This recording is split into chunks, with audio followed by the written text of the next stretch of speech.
파리의 심리학 카페 모드르안. 그것은 당신 탓이 아니다. 자신이 통제할 수 없는 일에 대해 걱정하는 것은 이치에 맞지 않는다. 왜냐하면 걱정해봐야 소용없는 일이기 때문이다.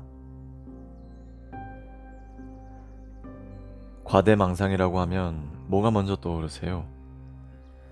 알고 보면 자기가 아주 위대한 인물이라거나 남들에게는 없는 초능력을 가졌다고 터무니없는 주장을 펼치는 이상한 사람이 떠오르지 않나요?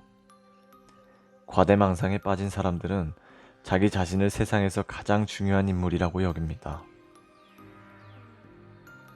나는 가장 똑똑하고 아름답고 힘이 세며 큰 일을 해낼 사람이라고 믿어 의심치 않는 거지요. 즉, 자기가 세상의 중심이고 다른 것들은 모두 들러리에 불과하다는 겁니다. 그런데 과대망상증을 가진 사람만이 나는 세상의 중심이라는 허황된 생각에 집착하는 건 아닙니다. 과도한 책임감과 그로 인한 죄책감에 시달리는 사람들도 같은 생각 때문에 고통을 받습니다. 그들은 겉보기엔 과대망상증 환자의 정반대편에 서 있는 듯합니다. 사소한 일에서도 자기 잘못을 찾아 자책하고 미안해하기 때문이죠.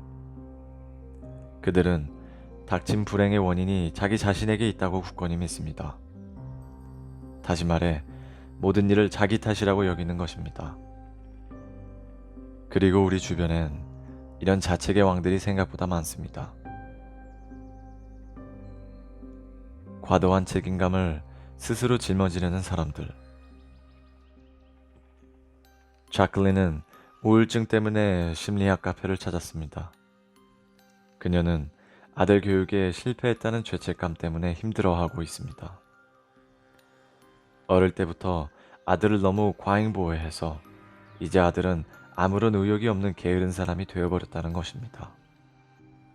그녀는 아기였던 아들을 놀이방에 맡기고 일하러 가야 했던 미안함 때문에 모든 걸 다 해주는 엄마가 되었고, 지금에서야 그저 무의미한 하루를 보내는 아들을 보며 깊은 후회를 하고 있었습니다. 그녀는 말했습니다. 아들에게 좀 더 노력해야 한다는 말을 어떻게 해야 할지 모르겠어요. 그 애는 학교에서 아무것도 안 하는 걸요. 제 탓입니다. 노력의 의미를 아이에게 가르쳐 주지 못했으니까요. 비단 자클린뿐만이 아닙니다. 심리학 카페에 찾아온 많은 사람들이 문제의 원인을 스스로에게서 찾기를 주저하지 않았습니다. 벌써 사흘째 상사가 말을 걸지 않아요. 제가 그를 화나게 한 게 틀림없어요. 파스칼이 저를 싸늘하게 대하는 것 같아요. 이젠 제가 매력이 없는 걸까요? 일이 계획대로 진도가 나가지 않아요. 제가 개입하지 않으면 계속 그 상태일 거예요. 진작부터 나서지 않은 제 잘못이죠. 이젠 시간이 얼마나 걸릴지 짐작도 못하겠어요. 나는 그들의 이야기를 들을 때마다 불행의 원인을 자기 탓으로 돌리는 것은 일종의 과대망상과 같다고 합니다. 그러면 그들은 발끈하며 묻습니다. 어떻게 과대망상이라는 거죠? 저는 그저 모든 상황에 책임감을 느낄 뿐입니다. 그런데 과도한 책임감은 바꾸어 말하면 나는 모든 것을 통제할 수 있고 내 주변을 온전히 장악할 수 있다는 뜻입니다. 조금 과장하면 나는 세상의 중심이라는 착각과 다르지 않죠. 모든 일은 나를 통해서 이루어져야 합니다. 그러니 뜻대로 돌아가지 않으면 모두 내 탓이 되어버리는 거죠. 책임감이 강한 것은 매우 큰 장점입니다. 책임감이 강한 사람은 다른 사람으로부터 신뢰를 얻고 인생을 주도적으로 이끌어가는 힘을 가집니다. 그러나 나는 세상의 중심이라는 착각에 빠진 사람은 너무나 많은 책임감을 스스로 짊어집니다. 그들에게 세상은 해결해야 할 문제거리로 가득하고 책임져야 할 일투성이인 곳일 뿐이지요. 그래서 사소한 일에도 자기 책임은 없는지부터 살핍니다. 그 결과 그들은 부정적인 것들만 블랙홀처럼 빨아들입니다. 친구가 몸이 안 좋아 약속을 미루면 자신을 만나고 싶지 않아 변명했다고 생각하고, 사무실에 발을 들여놓았을 때 동료들의 대화가 끊기면 자기 이야기를 했다고 여기며, 애인의 기분이 좋지 않은 것도 자기 탓이라고 추측하는 것입니다. 책임감이 지나치면 죄책감을 낳습니다.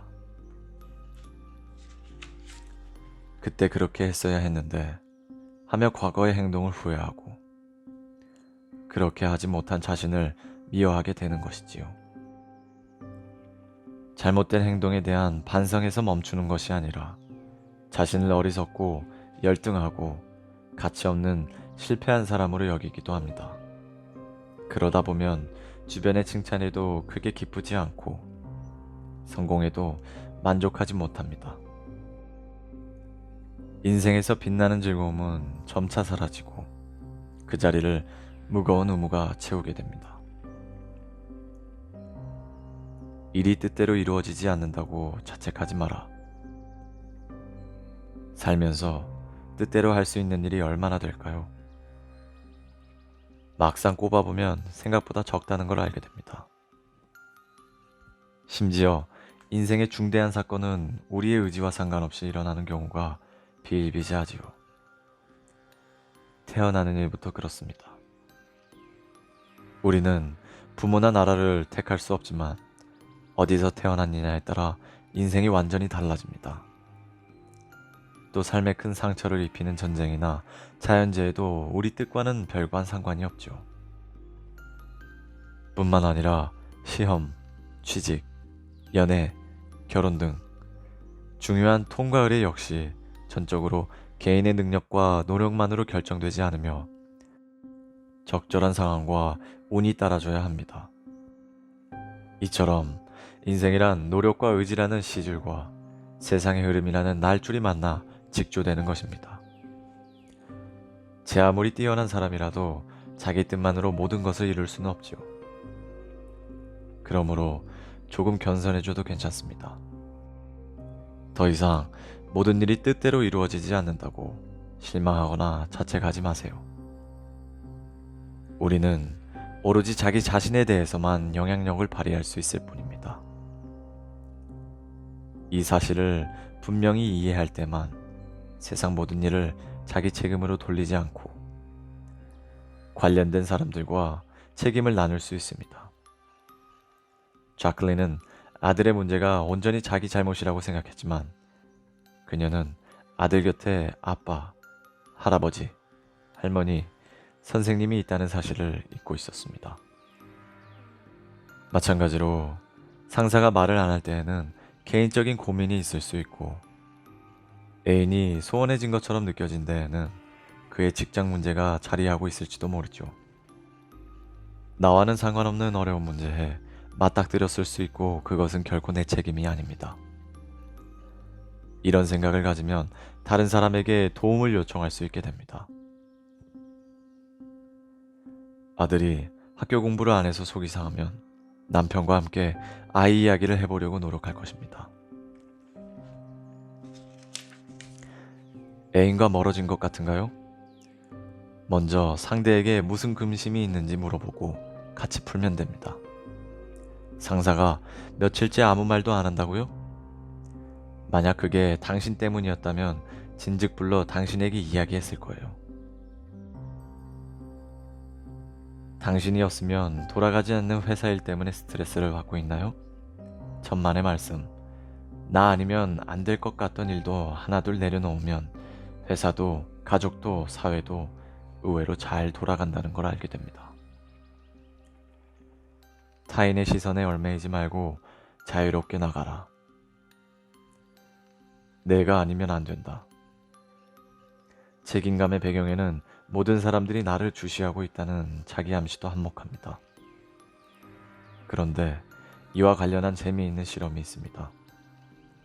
심리학자 토머스 길로비치는 실험 참가자들에게 부끄러울 정도로 코미디언의 얼굴이 크게 그려진 티셔츠를 입혔습니다. 그리고 평범한 옷을 입은 5명의 학생들과 잠시 동안 함께 앉아 있도록 했지요.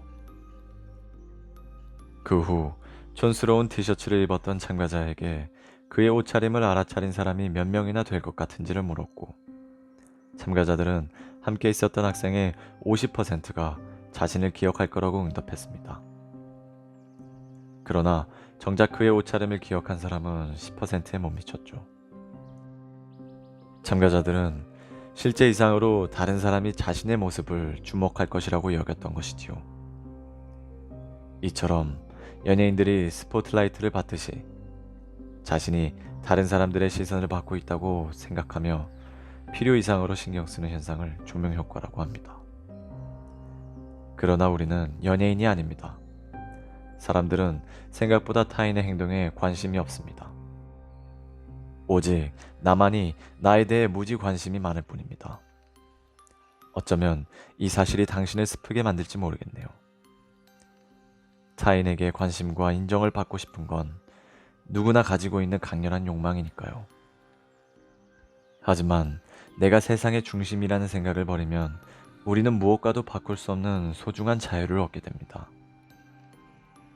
무거운 책임과 의무를 벗어버린, 다른 사람의 시선에 좌우되지 않는, 진정 하고 싶은 것을 마음껏 누리는 자유 말이지요.